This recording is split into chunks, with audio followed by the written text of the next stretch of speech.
একটা ছোট্ট ছেলে তৃষ্ণায় তার গলা শুকিয়ে কাঠ। সামনে একটা কুয়ো। গ্রামের লোকজন সেখানে নিশ্চিন্তে জল তুলছে, পান করছে।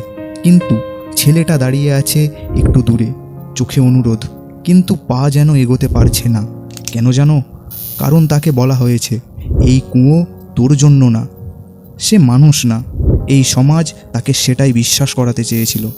এক আজলা জল, যেটা আমাদের কাছে খুবই সাধারণ, সেটুকু পাওয়ার অধিকারও তার ছিল না। ভাবতে পারছো কেমন লাগতো তখন তার?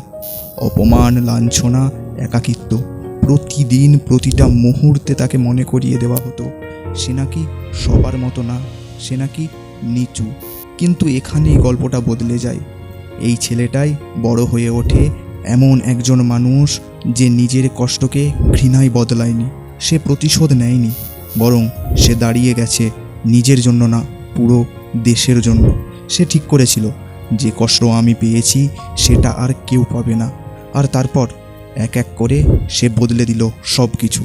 আজ আমরা যে অধিকারগুলো নিয়ে গর্ব করি, ভোট দেওয়ার অধিকার, শিক্ষার অধিকার, নারীদের সমান অধিকার, মাতৃত্বকালীন ছুটি, বিবাহ বিচ্ছেদ বা আবার বিয়ে করার স্বাধীনতা, এসব কিছু হঠাৎ করে আসেনি। এসবের পেছনে আছে একজন মানুষের নিরলস লড়াই। সে মানুষটা হলেন ডক্টর ভীমরাও রামজি আম্বেদকর, BR আম্বেদকর। ভাবো, যে সমাজ তাকে একসময় কুয়োর কাছে দাঁড়াতে দেয়নি, সেই সমাজের জন্যই সে লিখে দিল এমন এক সংবিধান যেখানে সবাই সমান। এটা কি শুধু সাফল্য? না, এটা একটা বিপ্লব। তার জীবনের সবচেয়ে বড় শিক্ষা কি জানো? কষ্ট তাকে ভাঙতে পারেনি, বরং সেই কষ্টই তাকে গড়েছে।